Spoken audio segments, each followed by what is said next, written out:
Welcome back to the CTO Playbook, the podcast dedicated to helping CTOs excel.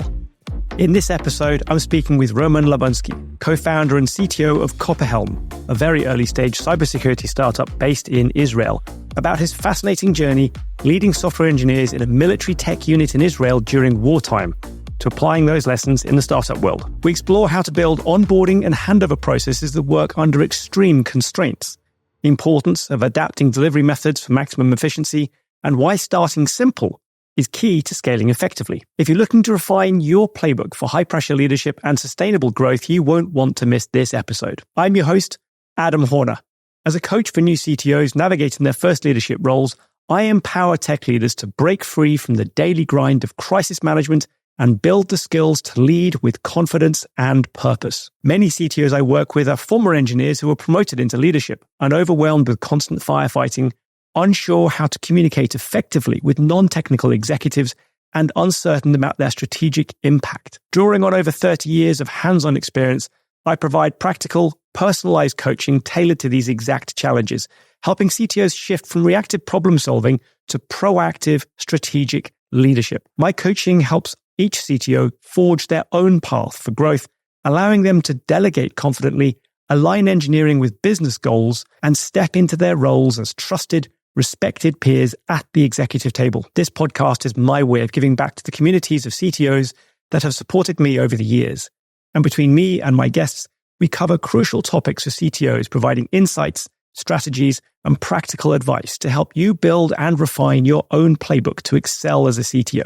I'm always inspired by stories like Roman's, where resourcefulness and adaptability under extreme circumstances lead to powerful lessons for all of us. Roman, welcome to the podcast. Thanks for having us here. Adam, thank you for having me. It's really fun. Should be good today.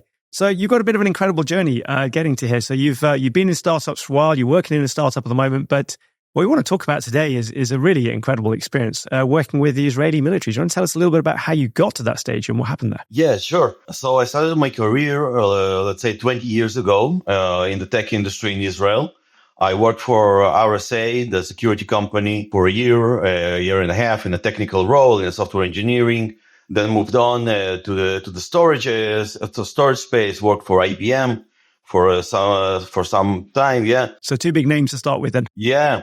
But working for big companies was an interesting experience, but I wanted to try something more fast-paced. So I switched to Iron Source. I don't know if you're familiar with it. It's Unity these days. Unity, everyone's familiar with, yeah. So I worked there, moved on to engineering management roles, built several teams. And after a while, I decided I needed a new challenge. So I moved on to several other startups. I worked in the e-commerce industry, worked in the real estate industry for software startups, of course. Yeah, always in software, yeah. Yeah. And then in the past 6 years, from 2017 to 2023, I was the first employee in the VP of R&D for a startup in the Kubernetes security space. Built the entire engineering team, worked closely with the founders, which are both my good friends, and we built the company, scaled it up, scaled it out, pivoted several times. Had some success, but eventually in August 2023. We ran out of runway and we closed the doors on the company, which is an interesting story by itself, how to close a company. It's not easy, yeah? And then on September 2023, as part of our journey of mine with my two co-founders for a new startup, we met with someone from the military, and the discussion came around about how it happens to be that people, soldiers, and in Israel you have a mandatory service requirement. You have to serve for 3 years. Everyone has to. How it happens that someone is served, for example, as a driver in the military, and then was discharged or was released from the army, works, let's say, 15 years for Google, and then if he comes back to doing reserve duty, he won't be a software developer. He will be a driver, getting a Google salary for driving a car or a truck, which is crazy because it has so much more potential. It has the ability to help with the greater things. So we started thinking how we can incorporate this along with our founder and entrepreneurship skills into the military. So we started working on a new military unit in the IDF, in the Israeli Defense Force. Not soon, very soon afterwards, the 7th of October happened, and the war started. Yeah, we won't go into too much into that because it's well known in the news. No, but in terms of timing, you had started working on this and putting the unit together before that all kicked off then. Right. Okay. It's a crazy coincidence, but we have to say I have to say we were like in the right place at the right time because the unit was already forming and we already had our first reservists part of the unit. So when the 7th of October happened, 12 hours after it started, we were all ready. Meeting on Zoom and starting to work to deliver value for the soldiers and for the war effort. So just to finish off like my CV, working on the unit for almost a year. Or exactly a year. And now that the unit is stabilized and it's kind of self-sustained, I'm working, I opened a new startup together with my two co-founders from the unit and from the previous startup. And we are working on a cybersecurity startup in the space of like external attack surface. But that's also for another story. We just starting now. It's a very early stage, like 3 guys in the garage. But the lessons learned and the things I did in the past year will definitely be forming me and informing me for the future of my career. It was a really unique experience. Excellent. I mean, it sounds like an incredible thing. But just to sort of cover some of the backstory then. So have you always been working in security? Because your earliest employer were, in the security space. So have you been in the information and technical security space pretty much all the way through, or did some of your career go completely outside that, just into general software development? I were everywhere. I were in edtech, doing big data and building the infrastructure for all the data pipeline, data collection for Iron Source, which is it's a company in the edtech space, but it's a huge company. So think about all the traffic from games and from installers and from a lot of it's a B2B to C platform. So you get a lot of clients, a lot of data, and you count money with that data. Like you charge people with it. So it has to be really accurate. So I've done that. I've been in the e-commerce space doing some not fun things on-prem, so working with on-prem environment, not even cloud for some time. MySQL DBs that were under provisioned and exploding and running out of space. So this kind of stuff. A stranger to working under pressure then? No, not at all. I think every startup is working under pressure. It's at some point or most of the time, but nothing prepares it to being in the military during war. So it's a whole different story. It is, I can imagine. So in terms of that incredibly high stakes environment that you found yourself in, then what did you find as sort of the most significant challenges that were facing you in those days? I think the most significant challenge was delivering from day one while trying to learn the environment you're in. Because I'm not a military man. It's not that I've been in the military for the past 20 years doing technological stuff. I've been out of the military since I was 21 and doing my things, my stuff around the world. And then I got back and I thought to myself it will be a easy coming back to the military, but instead we got into this crazy fast-paced environment. So your previous experience of being a reservist from 20 years earlier had no bearing on what you did then? Not at all. I think the only thing that helped me was the fact that I've been in startups and I had to deliver fast. But this is the whole different thing. You have to deliver from day one, but you have to also learn the mechanics of the army and who are the people you have to work with. For example, it can be the same thing with an enterprise buying a startup. Like you work for a startup, then an enterprise buys you. You have to familiarize yourself with the entire environment. Like who are the stakeholders? What are the processes that people work with? And how do you accomplish things in this environment that you're not the owner of? anymore. So it's interesting. So that's kind of an interesting analogy there of being a small part in a much larger machine. Same with the military then. You kind of had to fit into the doctrine, the ways of working, the standard operating procedures. And yet at the same time, you were trying to do something quite different then. Yeah. The war was kind of a catalyst in this aspect because all the barriers were removed and we got like the runway and the ability to execute without all the bureaucracy around it. So in the first couple of months, we were actually like performing well and very happy with our service because it was the beginning of the war. There was chaos. Everyone wanted help. Everyone were accepting help. So we kind of iterated really, really fast and delivered prototypes and MVPs on various products that help the units in the field. And like our first deliverable was less than 24 hours after the war started. We created something that's based on machine learning and like the whole set of like the technologies based on the AWS or based on cloud. And we delivered it in less than 24 hours.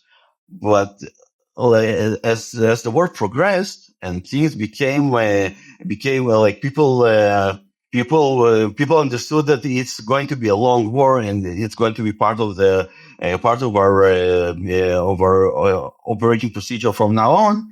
Things slowed down. All the procedures and processes and the bureaucracy came back, and then we were hit in the face with the inability to execute. Like we were running for 2 months and delivering, and then nothing. Like, okay, now you have to fill out these forms, and now you have to explain why this project has to have access from the internet and can be in a closed environment, or whether you need something on public cloud and you can't do it on premise in some kind of like garage somewhere with a rack of servers. So a whole new load of constraints came in, almost like when you start taking a product to market and find out the market constraints as soon as you start going to it. Yeah, very much like it. But I think the most important part here was my co-founders. One of them is the CPO, and the other one is the CEO and the leader of the unit. So that working relationship was already well set then. It was already well set, and they were very experienced in their work and in their field.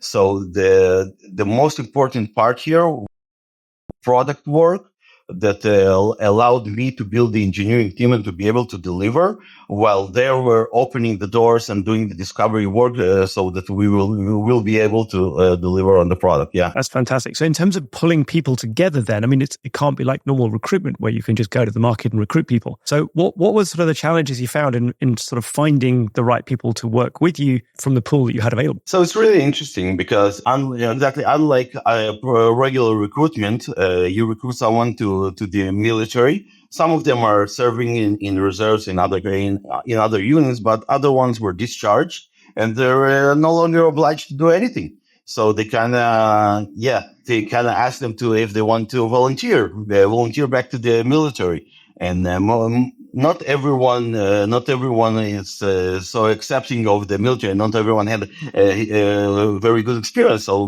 most people need some convincing. But unfortunately, it was war, and people were like coming to the flag, and they wanted to help, and they wanted to build and to support the military and the country. So it was kind of easy to get people in for the first couple of months. Also helping us was the fact that they didn't have to leave their job. So you can get the top minds and top engineers in the industry because they're not losing anything. They're like taking a break for a couple of months or a month or a couple of weeks, coming to do reserve duty and then going back to their work. For some of them, it was even a good change of pace and an interesting thing to do, like a side project in the middle of their work. So I can imagine that created some interesting scenarios. So you've got the idea that, come and join us for service and help out with something that drives you. I think a lot of people join startups almost with a similar mentality of service. A lot of founders I know have a sort of service-driven approach. They feel like they need to do this. So that, I can understand that one quite easily. But then doing something for just a couple of months, that must have created some overheads for you and some challenges for you in terms of actually delivering. with only a couple of months per person, and then all the onboarding time needed as well. Yeah. So basically, when we get people on active duty, we ask them to serve for 3 weeks, for only 3 weeks. So if people serve more than that, it's a bonus. But we built our entire procedure and our entire process based on people serving for only 3 weeks, which means we have to build, first of all, you have to build a huge roster of people, because if you're a reserve unit that operates 52 weeks a year, and you have 30, our unit consists of 30 people. So, and you have 30 people, you need around 600, more or less 600 people on your roster, so that you can call them up and build like a continuous pipeline of people coming in and going. So that's a whole operation by itself, with our HR and recruitment, and me being like recruiting almost the entire day, going on the interviews, unfortunately over Zoom, but going on interviews and hiring people to the military. But in terms of the process during their service, think about it. You have a department of 30 people, or in the engineering, it's 20 people. And every 2 weeks, everyone's just being replaced. They all leave, and different people come that know absolutely nothing about the projects and the state of it. So what happens, like, if I can say it in a sentence, it's like you're being a startup, executing as a startup, running as a startup, but having an onboarding and an offboarding process as the largest enterprise you can imagine. So we're documenting everything. We didn't start this way. Like at first, we were thinking like, sure, we're doing small projects. We will do them, and people will just we'll have like a couple of days of working together, and they will hand off from one another, and then the following person will just continue. But it just didn't work. And that's the intuitive way of thinking about it. So that's what I would have thought as well. So you found that didn't work so well then? Yeah, it didn't work well at all. First of all, because the process of bringing someone back from civilian life to military isn't an exact process. It doesn't. You can't really say like, okay, on January 1st, I will need this person, so let's start the process of bringing him back, and on January 1st, he will be ready. Sometimes the person recruiting is one of the bureaucrats in the army, goes on vacation, comes back after a week. So sometimes you get like holes, and the previous person discharged is being released from the army, but the person replacing him only comes a couple of days later. So you're absolutely losing this entire piece of knowledge in this space of time. So we had to build better processes. So it's just good old-fashioned people logistics and planning then that just make it hard to have clean handovers from person to person then. Yeah, exactly. So documentation must have become the key then. Writing things down, creating diagrams and documents, that must have been the main thing. Is that a good guess? Yeah, that's a perfect guess. I wish we would have guessed it before we missed several of our projects. But yeah. Documentation of everything being written, not taking big features when someone is about to be released. So only taking the small things, or working in pairs. Like someone that will be released in the next couple of days will take the feature, but you will work with someone that still remains, so that when the new person comes, you will have someone to work with to transfer the knowledge. Documentation is really a huge part of that, but also the onboarding, where you take where you sit the person, the developer, with the product manager, and you basically dump all the history of the product on that person, and you give them context, and you give them all the information they need, not from technical perspective, because technical perspective you have the code itself that's self-explanatory, and you have the documentation, you have the automation that will help with it. But understanding the context and how the code evolves into being what it is, that's something only a product manager can do. And we have a great product manager. They have their own playbook for how to onboard, offboard, and transfer knowledge between product managers. Yes, and it's different. It's completely different from engineering. So we built our own, and that really helped us. So now we are. Because I know some organizations that have an onboarding process that lasts 3 weeks. Never mind, the whole entire position lasting 3 weeks. So, what was your sort of time target for getting people up to speed before they then start being, delivering value? Time frame was very stringent, like 2 days. Basically, 2 days is basically the time frame. But you can't expect 2 days from everyone. So we have a specific profile of people that we recruit to our unit. First of all, they have to be senior developers. They have to be with at least 7 years of experience working in the industry, because that really speeds up the onboarding process. And the other thing is, we don't take people from a different technical stack. If I'm recruiting for a company, I don't mind. I'm a JavaScript shop. I don't mind taking a Golang professional or a Python professional, because they will onboard it. It will take them, like you said, 3 weeks or maybe a month and a half. But then, like, if they're a good developer, they'll be able to learn the specific framework or the specific language and work with it. It's fine. So you minimize the learning profile by making sure they've got the matching tech stack background and experience for the project they're going to be going on to. Exactly. Yeah, and one of the interesting things is, when we started the unit, all of our first projects were of the same profile. Also, we were having JavaScript projects. They were like WhatsApp bots or other like web interfaces, or like a normal backend front end kind of projects. But as the unit evolved and we got deeper and got new projects, the profile of the projects changed, and we had to work on Android applications and on Windows tablet applications, and we had to have like a completely different set of skills from the people we onboard and the people we bring to the unit. So it's also very, very, very interesting and very different in the landscape. It's completely different from what would happen like in a startup. Yeah, so you're kind of routing people based on their skills and background to work on the project that's most applicable to their background in order specifically to minimize that onboarding and getting up to speed time then. Yeah, exactly. Onboarding is a really important part of having someone up to speed and having someone being really efficient in their short time with us. So yeah. And how did you sort of balance out that need for getting up to rapid speed with the sort of the ongoing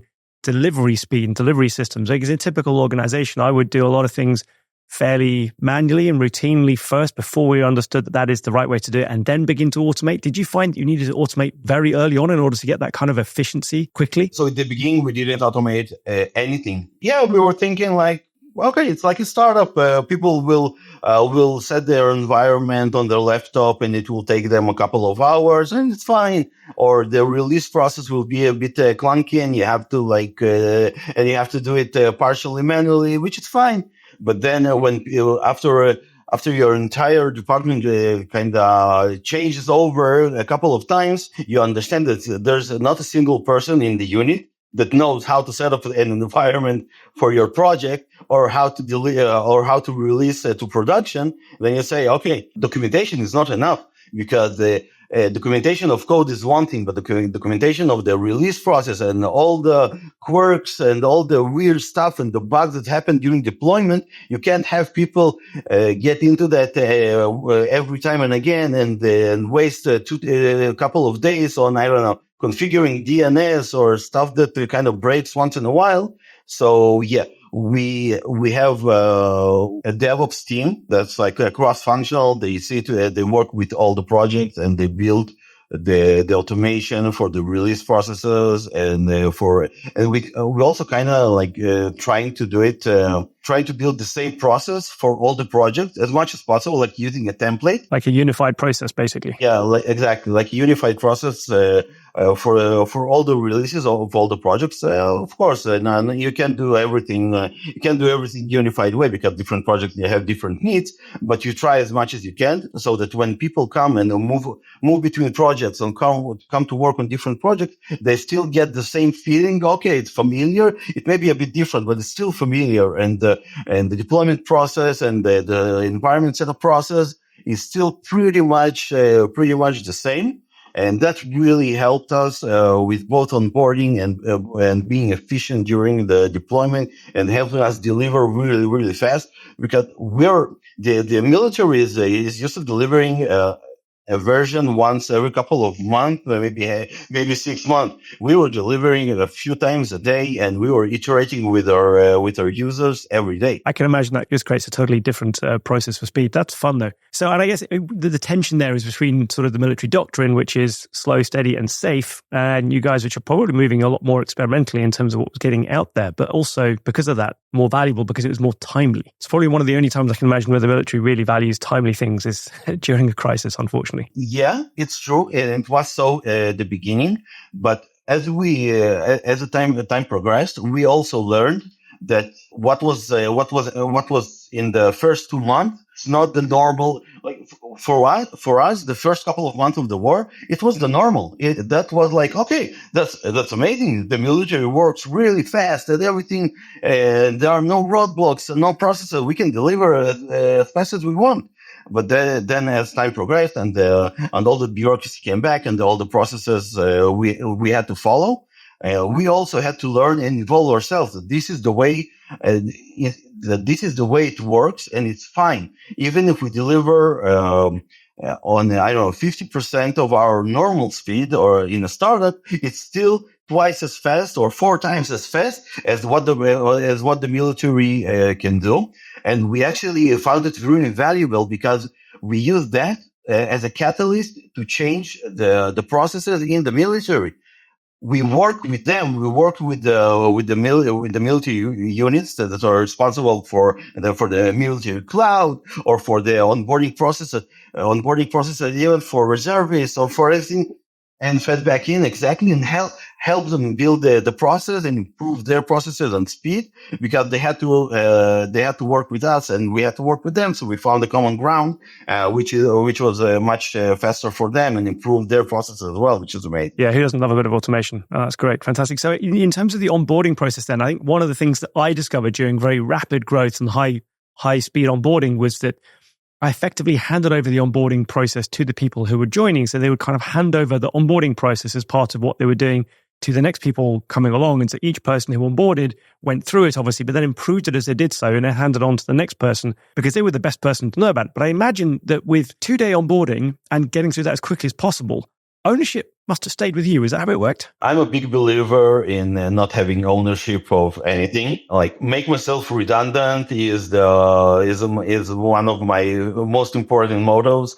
and I'm very strict with following it. So as soon as I felt that things are stabilizing, I brought on a VP R&D, you might say, a director of engineering that can take over all the day-to-day work, including onboarding of people and helping with the recruitment and everything. But you're right. You can't have the onboardee help with the onboarding process because he has to deliver on the product, and he doesn't have the context. Most people that come for three weeks, they don't really know of other projects that are going on in the unit, and they're not really familiar. We try to like mask it, all the outside processes and everything that goes on with the ordinary military. So we give them like a safe space, a closed environment in which they operate, because the cost of giving them all the context of the entire military is too great. So we don't do that. And the VPRD I brought on, he is responsible for improving the onboarding process. One of the things that he does, and it's a really good tip, is doing an offboarding interview. Every person that finishes his 3 weeks, He does an interview, ask what works better, what works not so good, how to improve, and based on that feedback loop, we improve the onboarding process and the other processes in the unit as well. Yeah, I can imagine you probably don't get that much time to do things like retros and so on when you've got sprints that have changing roster of people pretty much every single time. So retrospective must be pretty much replaced by that offboarding interview then as well. Well, that's kind of interesting because we have several projects in different sizes. We have projects, the development team is a two-person team. So they don't really need retrospective because they know everything about the project and they know what they're doing well enough. Yeah. They see something, they fix it. Yeah, exactly. On the other hand, we have a project which is one of our flag project, and it involves several other units, several development units in the military, like 30, 40 people. And in that project, they do have retrospective. So it's still an important process, but what we don't have is one-on-one meetings. And the offboarding process replaces those. Because it doesn't make real sense to have one-on-one meeting with someone that doesn't have like a career path with you. It doesn't have it doesn't look to his futures. He doesn't just comes to do his job and help his country. But then he goes back to his career and to his normal process. But for our sake, we do the offboarding process so that we can improve. Cool. Okay. That's a really, really good one. I think most organizations have some sort of offboarding, but it's often run by HR, sort of centrally rather than being run locally by engineering teams. So I think that's probably a good learning regardless. You mentioned the importance of tailoring delivery on onboarding. And can you walk us through sort of how you would think your playbook now for you as a CTO back in a startup? What are the sort of lessons you brought away from that, and how would you sort of stabilize and scale teams now under typical startup challenging situations that you've learned from that experience? Yeah, so that's a really good question. I think one of I partially learned that during my 6 years in the previous startup, but it really became clear this time in the military. You have to start simple. You have to start without any frameworks, I'm talking about engineering frameworks, without any excessive structures and without any excessive environments or complex architectures. You have to start simple, and you see where it breaks. You bring on people in a flat structure. You bring on 5 people, 6 people, 8 people, and then you see that something breaks. I don't know. They lose touch with each other. They can't communicate. They can't deliver. Break one another's environment. So then you know that you need to improve the process. Yeah. So you see what breaks, and then you improve on that. Trying to prepare for an unknown future is kind of pointless because you prepare for one thing, but the future that comes is a whole different thing. And then you have 2 problems. First of all, you have something that's broken, and you have a preparation for a future that didn't come. So you already have a legacy process that doesn't work, it doesn't help you, and you're kind of stuck. So even things like, most people come with an agile process in mind. They want to work agile. They want to work in Scrum. But not all projects and not all teams need to work in Scrum. Maybe Kanban is a better choice. Maybe they will build an agile process that's better for them and that works for them. So preparing for that is kind of pointless, and you let it build up naturally. You use all this framework and you use all the knowledge of the internet and other people as guidelines, but it's really pointless to try and mimic structure. Like, I know people that are building squads. I want to do squads in my organization because it works so well, and Spotify did it, and it's an amazing structure. Sure, maybe, but it may not be relevant for the type of for the project, for the product. So now we have products that work Kanban, and we have products that work Scrum, and they're right now splitting into squads. But we do it because we talked about the problem, and we looked for the best solution for it, and that was it. So we chose the solution based on the nature of the problem, and not because it works so well for other companies, and it's amazing. Yeah, it is interesting because I think even Spotify have moved on from their original squad structure now. They've changed it as well as they found that it didn't scale for them as well as it was useful at the time they were using it. So start simple. Don't import processes from elsewhere, I think was the key message there as the first step. And the second one was fix the problems that you experience rather than trying to anticipate them. Yeah, exactly. But for a CTO, it can be in the more leadership space, like the team building and the processes with the other departments.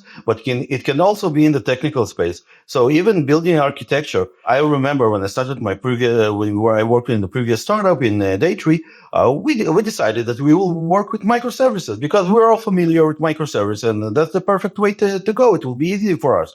But after we pivoted 2 times and had to scrub 20 microservices every time and nothing remained, it was kind of obvious that maybe we don't need all this overhead. So when I came into the military, we didn't do anything. I told them no extra architecture, no planning for the future, because I think maybe 60% of the projects we started didn't see the light of day. It's okay. We're doing prototypes. We're doing 0 to 1. Experiments by definition. Yeah, exactly. And do you think that's the same then for a typical early stage startup then, is that they should not imagine keeping much of their code and just believe that they can be throwing most of it away? I think that before product market fit, it's safe to say that everything you write will be thrown to the trash.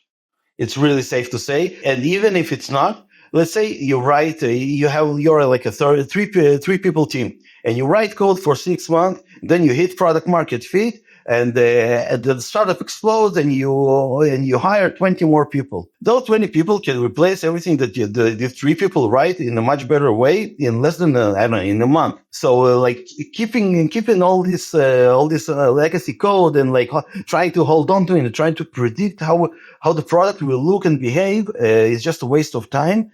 And they will probably hinder the most important thing for a startup and both for our unit, which is the speed of delivery. It definitely hits with my experience as well in terms of, because I've gone into startups and replaced systems a couple of times over.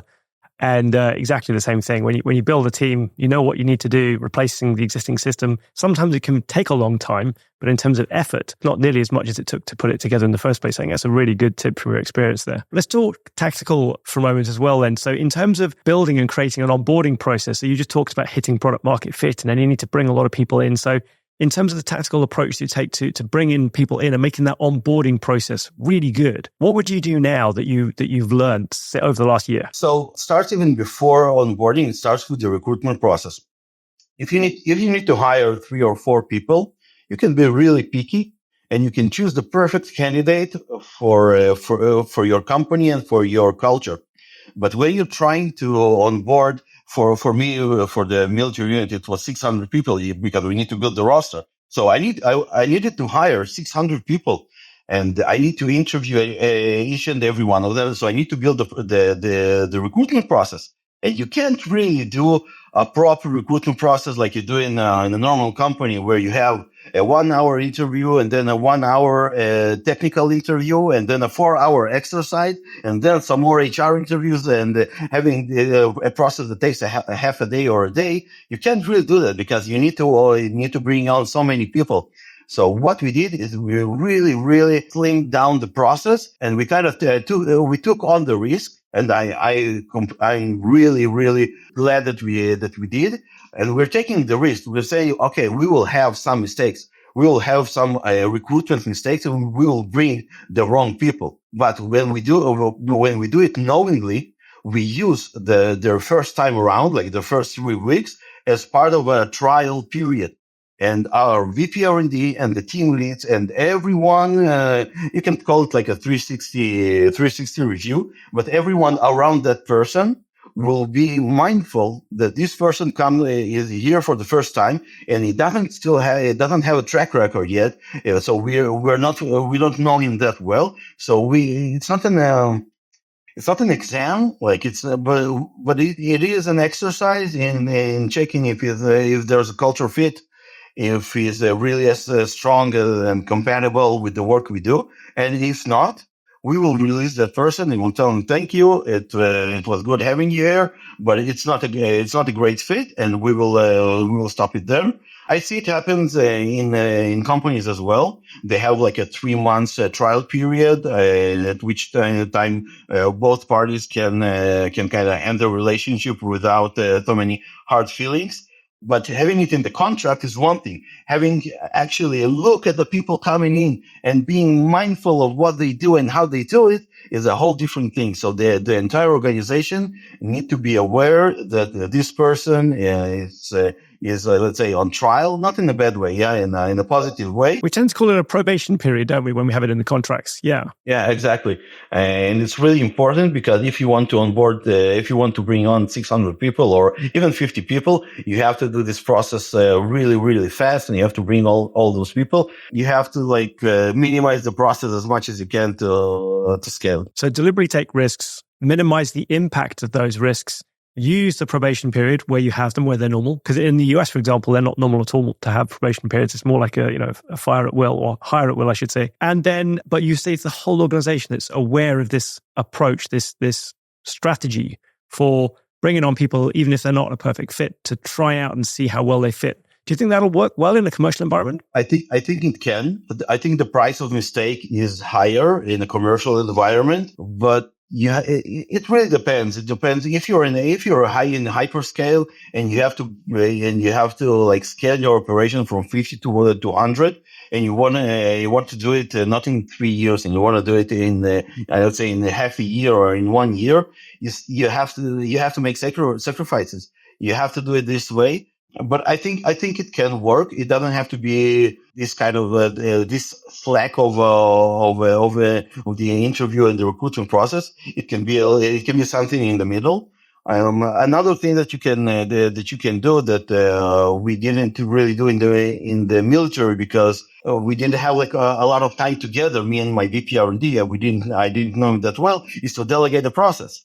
So if your engineering team, the engineering managers are people you really trust and you work with them for a year or two, you can delegate most of the recruitment process to these people, and they will do everything. And then you only do a really short interview or making sure that nothing was missed and culture, and making sure that there's cultural fit. That really works well. The only thing I will add to that is that sometimes to do the feedback loop properly, you have to go back and do the entire process with the person you're delegating to make sure that there was no drift in the process. For example, if your VP R&D was recruiting for 6 months by himself, you want to come in on one of his interviews to make sure keep the alignment. Yeah, exactly, keep the alignment between you and him, and yeah. Cool. And let's talk about tools and processes, because you mentioned a lot about the importance of knowledge sharing, which I think is an important part of it in terms of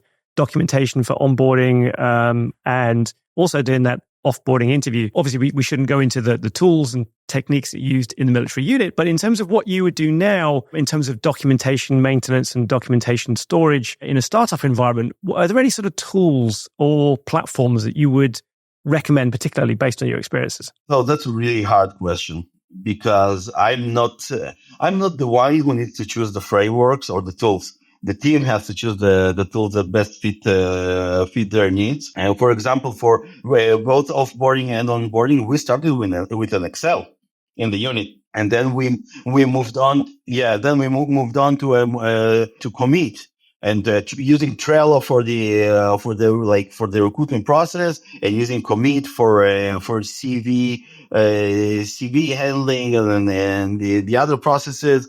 And for example, we are on GitHub, so we use GitHub projects, and we use the GitHub README process for documentation.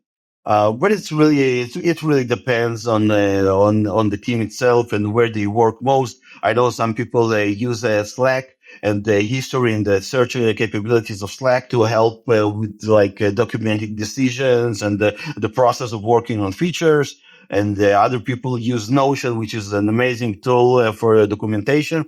The problem with all of those is if it's an external kind of decision, the team won't accept it. and they will not embrace it, and they will do it because they have to, but very soon you will have drift from what actually happens in the code and in the product, from what happens in the documentation, and then that impacts everything. Because if you onboard an employee and you give him the documentation, then he comes to the project and it looks completely different, then you gain nothing. So I think the best tip here is to use what works, make a decision as a team, and commit to that decision. Even if some people don't agree with the decision, if you make the process of choosing the right tools for the job, and you commit to these tools, and then everyone should be kind of happy. It's also okay to replace, even if it's sometimes hard. If it doesn't work for you, replace the tool. Use something better. Use something that works better for you. Don't it's okay to be committed, but not if it impacts negatively on the job at hand. Right. So you'd rather make sure that the teams committed to their own tools rather than forcing something on them that then effectively has the risk of not getting used or used poorly and then losing, therefore, key knowledge as a result of people just not engaging with it. Yeah, and it's also true for the technological stack. So I have my guidelines, and I have the things that are no go from the strategic perspective. For example, if we're doing JavaScript, then we will do JavaScript until there's a really, really good reason to switch to a different language. But inside this ecosystem, if some teams want to choose one framework or work in a kind of different setup, I will not be the one to tell them no, because if that works for them, and that they're the professionals that working on the project, if they know best. So if they decide to work with something, they probably making a good decision, and they know how to do it. I will guide them and help them make the right decision from the strategic perspective. But on the tactical level, it's their decision, and they should be happy with the tools and frameworks they work with. Cool. Excellent. Well, let's see if we can quickly sum up then in terms of turning this into a usable roadmap playbook. So the first thing you said was start simple and don't import or impose process on the teams in the recruitment process, and also in the working process. Fix breakages that you experience rather than trying to anticipate and fix things ahead of time, because the likelihood is you're going to throw some things out. As you said, early stage startup, assume you're going to throw everything out before you hit product market fit. And then on the recruitment, if you're scaling quickly, then don't be picky about people, but to be defensive in the process that you put around the people you bring on board, and do that organization wide, I think was the key lesson there. And then on the other aspect, it was basically delegate to the teams. So when it comes down to tools, when it comes down to processes, when it comes down to recruitment, delegate into the teams as much as you can, but just maintain an overall strategic direction and strategic input into that. Is that fair to say? Yeah. Wow. Yeah, couldn't have said it better myself. Yeah. All I did was summarize it. Good stuff. Cool. I think I want to ask you one key or bonus question, if you like. So if you were to give one tip for CTOs who are early in their career, perhaps in their first CTO role, what would be the one thing that you'd want to leave those CTOs with? I would say that communication is the most important part of the CTO job, especially early on. Communication with the rest of the leadership team is the most crucial. Having this alignment with the leadership team is really important. Having the same alignment with your engineering team is just as important, because as a CTO, you're not always with your team. You're working on other stuff. You have other responsibilities. So having this a clear alignment and communication with the team that you delegate to, that works for you, is really, really important. So I would say that communication is the most important thing, and communicate openly, communicate often, and it's better to over communicate. Better to over communicate than to under communicate. I think that's a good summary. Excellent. So looking ahead for you, Roman, what's coming up next? Because I read that you're working on a stealth startup, which sounds exciting. What's that all about? Yeah. So now that the unit is stable and it's kind of self-sufficient, and I only need to be to work there, like to help them out once in a while. I'm moving on, and I opened a startup with my two co-founders from the unit and from the previous startup. We were working. Yeah. keep the same formula. Yeah, you keep working with what works best, and we're good friends for over a decade. So it's an amazing process for us. And we started a new company in the cybersecurity space, working on external attack surface management and mitigation. It's really early stage for us, but hopefully you will hear a lot more about us. Excellent. Maybe it'll be good opportunity to come back and talk about it later on then. Yeah, it's called Copperhelm. Copperhelm. We have a name now. Fantastic. Looking forward to read about that. Yeah. Cool. Roman, it's been absolutely fantastic to speak to you. Thanks very much for coming on and sharing your playbook with us today. If there's one way people can get hold of you, what's that? I think LinkedIn will be the most, the best way. I'm quite available there and share my thoughts there as well. So that's the best way to reach out. Brilliant. We'll put the link in the show notes for you. Thanks very much. Thank you very much for sharing your experiences, bridging the gap between military and commercial environments. I think it's a fascinating topic. Thank you. It's been a pleasure. Thank you for having me. Thank you very much for listening all the way through to the end. Just before you go, I'd like to ask you for one thing in return for putting together all these episodes of the CTO Playbook podcast for you. Please leave a review. Wherever you're listening, whether that is Apple Podcasts or Spotify or whichever platform you're on, leaving a quick review will help more CTOs find the podcast and enable me to create more great episodes. Thank you for listening, and I'll see you on the next episode of the CTO Playbook.